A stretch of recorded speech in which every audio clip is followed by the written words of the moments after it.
My name is John Ball. I'd like to welcome you here to another one of our luncheon briefing briefing sessions.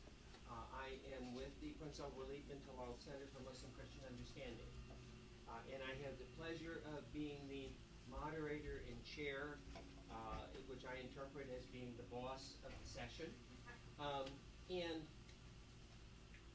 it's one of those interesting tasks. This is a little bit more difficult as an being moderator and an introducer than normal,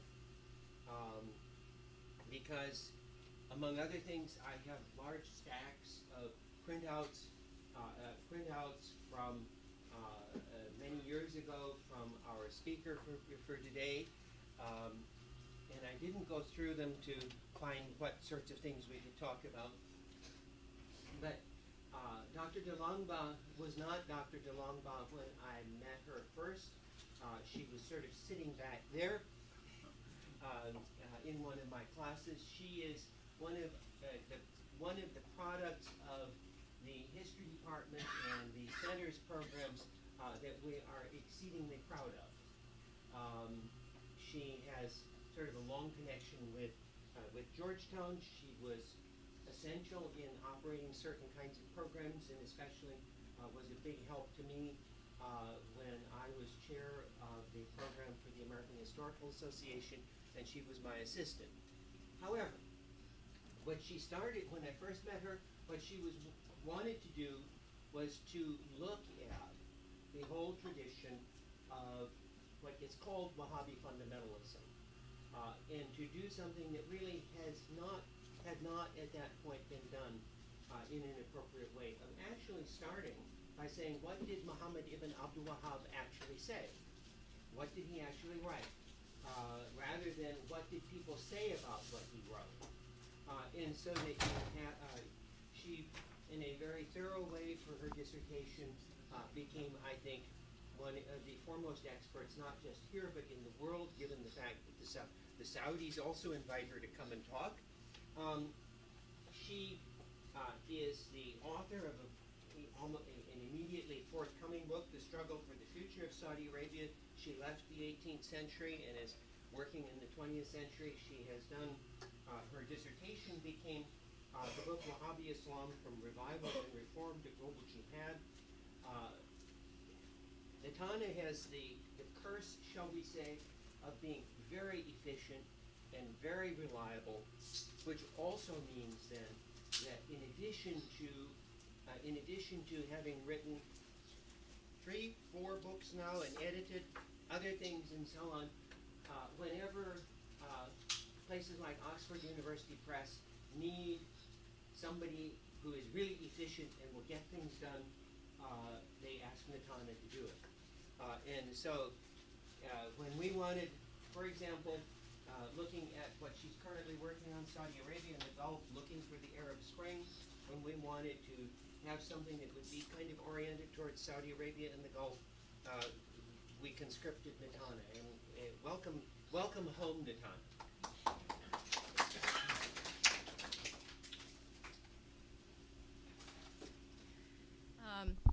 It is always a pleasure to come back home, and a bit daunting in this particular case to be invited back to someplace that's very near and dear to my heart.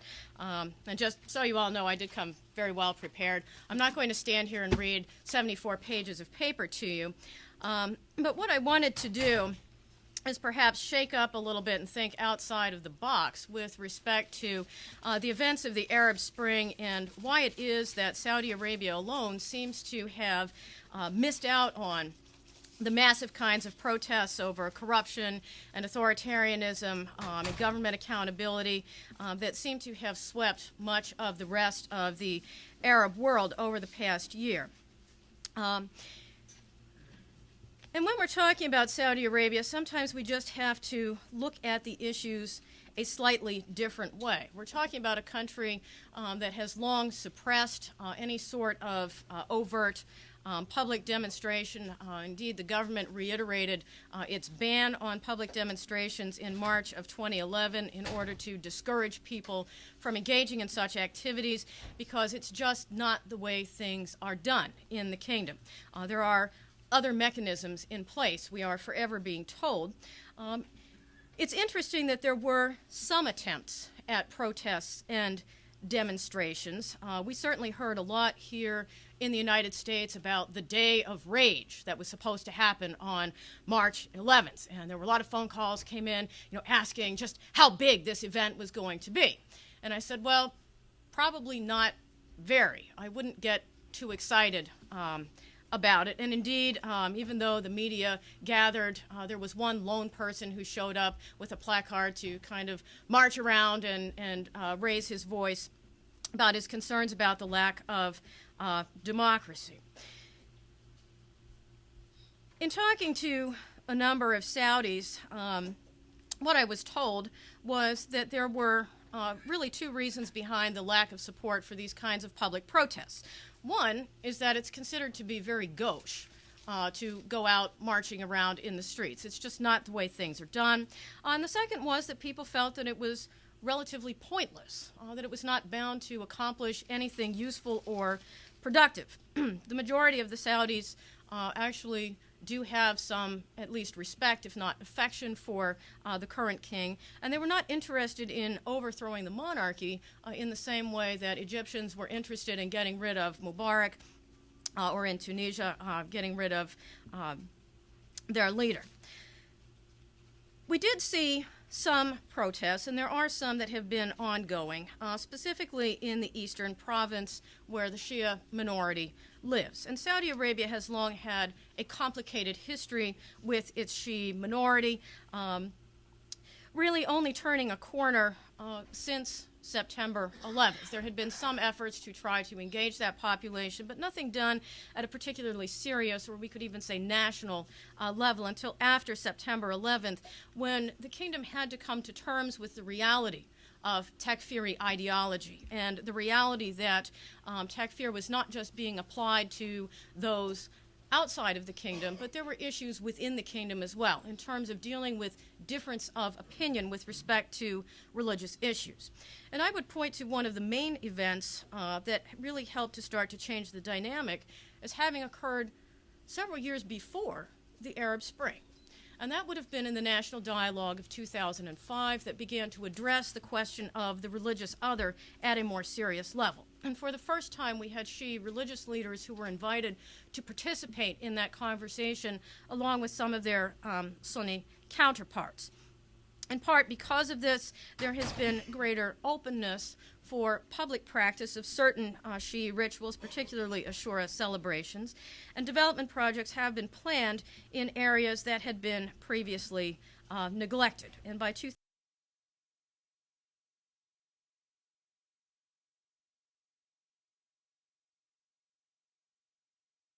iron fist policy. To make it clear that the ban against public demonstrations will be upheld, and they consistently refer to protesters as criminals and deviants. However, they do sometimes also add in blame for foreign elements, which we have to understand obviously refers to Iran, for supposedly stirring up and supporting these different protests. As charges were filed against the accused who attacked the police station, the charges that were issued against them were very specific: instigating riots, disrupting traffic, destroying public property, shooting at police, and using innocent people, namely civilians, as human shields. What was interesting, and perhaps a bit different this time around, though, was that care was taken not to taint the entire Shia population in the process. It was made clear that these were particular individuals, a small group of people, in the words of the Interior Ministry, who did not categorically represent the innocent, loyal citizens of the region, but rather these were a very specific group of people who were purportedly working to implement a foreign agenda.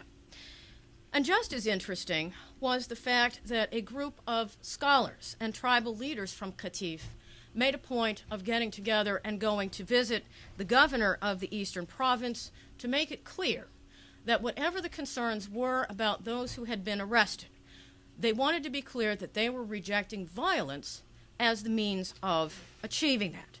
They also wanted it to be clear that they would reiterate their allegiance to the Saudi leadership because they were concerned about losing everything that they had gained in working cooperatively with the government up until this point. What they wanted to be certain of was that this was not going to deteriorate into yet another ugly incident of sectarianism, and so they chose to frame their own feelings and approaches in terms of patriotism, their loyalty to their country, and their responsibilities as citizens. There were some who did not support this particular approach. In particular, they protested against the right of the government to confront the rioters, to which the Interior Ministry responded that when being attacked, security forces do have a right to engage in legitimate self-defense as the situation demanded. Nevertheless, deep appreciation was repeatedly, publicly expressed by for those Shi'is who adopted clear and explicit stances against the use of violence in favor of dialogue. These are the kinds of protests and demonstrations that we have tended to focus on here in the West because of certain political dynamics. But there are some other kinds of protests and demonstrations that I think may prove to be more significant in the long run in terms of social change, particularly those that suggest a new development in youth culture and in looking for other than violent government responses in solving problems. So what am I talking about? I'm talking about events that have occurred over the last 2 weeks in March of 2012. Protests about university conditions at some of the universities for girls. And this began on the campuses of two of King Khalid University's women's colleges. One is the College of Education, and the other is the College of Literature.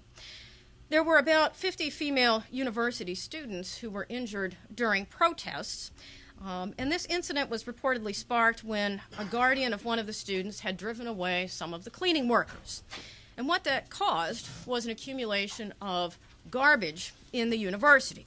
Students began to allege that cleaning operations had not been properly undertaken, and that even though they had attempted to lodge their complaints with the appropriate officials, the supervisory officials were arrogant and refused to listen to their concerns. The situation was so bad that when the students tried to go to the cafeteria, they literally had to walk on top of mounds of garbage just to access the areas needed. Other complaints included poor classroom conditions. There weren't enough chairs in the lecture halls. Some complained of abuse and poor treatment by faculty members and administrative officials. And some even reported that the water taps had been closed, as well as the cafeteria. What the students wanted was a total change in this situation. They said they were fully aware of their rights, not only as students, but also as Saudi citizens. And so they began gathering in front of college buildings and protesting. When their protests for a cleaner environment were not met, they escalated their demands. And what they began to demand were an inquiry into allegations of corruption against the president of the university.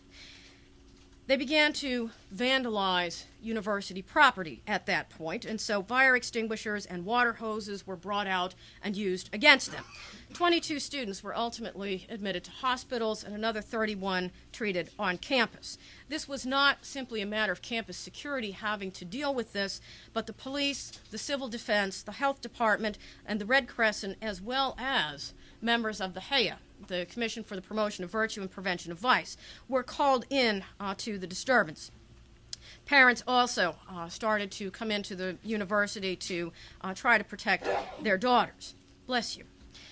And finally, the Asir governor, Prince Faisal bin Khalid, was forced to come to the university himself and order an immediate investigation into the issues. When he first arrived, he adopted the standard language of security. He said anybody attempting to tamper with the country's security would be dealt with firmly. country has no place for gatherings, sit-ins, and demonstrations, but he said that the genuine demands of the students would be met. And in keeping with the standard royal family approach, he reassured everyone of his personal availability. If they had demands or criticisms, they could go to his office. He was willing to open his home, his phone lines to people so that they could present their complaints in a systematic manner. In other words, what he wanted to avoid was chaos and the eruption of emotions. That official rhetoric did tie these protests into security matters and sedition, which we know the country will deal with an iron fist, because the Interior Ministry tells us that all the time. However, there was a new element to this. The royal family had to step in and show leadership in taking control of the situation, investigating the incident, talking with the conflicting parties, and trying to find a way to determine solutions. In this particular incident, they could not simply sweep the issue under the rug or keep it out of the media. Why? Because we have these wonderful means of social media communications that are capable of live broadcasts. And other students heard about this, and others have been inspired to do similar things. The Women's College of Art in Maheo in Asir Province and Bureda in Qasim Province have also demanded changes in university regulations, better infrastructure, and better academic environment. But they learned something from this prior experience, and that was that they had to be very careful about how they were going to frame the issues. So the first thing they did before they presented any of their demands was to reassure their loyalty and obedience to the rulers, to make it clear that they were not challenging the political authorities, but they were making demands that were related to their education and to their living conditions. Some of their requests were very simple: installing shade umbrellas on campus to protect them from the sun, freedom to buy meals outside of the college, allowing students who were in the teaching program to do their student teaching in schools that were close to their homes. And the rector of the university rewarded them for using this respectful approach, assured them that Prince Faisal Al-Khalid was very eager to meet these demands, and encouraged them to continue to present their demands in an orderly and peaceful manner. They weren't asked to stop. They weren't told to go home. They were encouraged to continue, but to do it appropriately. And a similar thing happened at Qasim University. What these incidents highlight to us is that there are both appropriate and inappropriate ways of making demands known, of getting attention to issues, and most importantly, of pushing officials to be accountable, even in the kingdom, and to respond to demands. And I also have to note that it's very interesting that the agents and activists in question in these cases are female university students. I have to wonder if a group of males would have gotten the same response.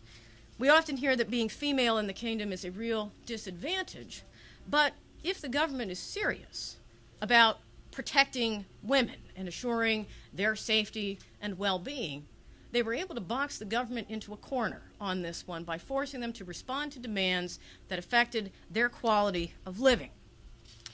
That would be something relatively new. And what are the women students getting out of this? They're demonstrating in a very practical way their ability to organize, to decide for themselves what their problems are and how they should be solved.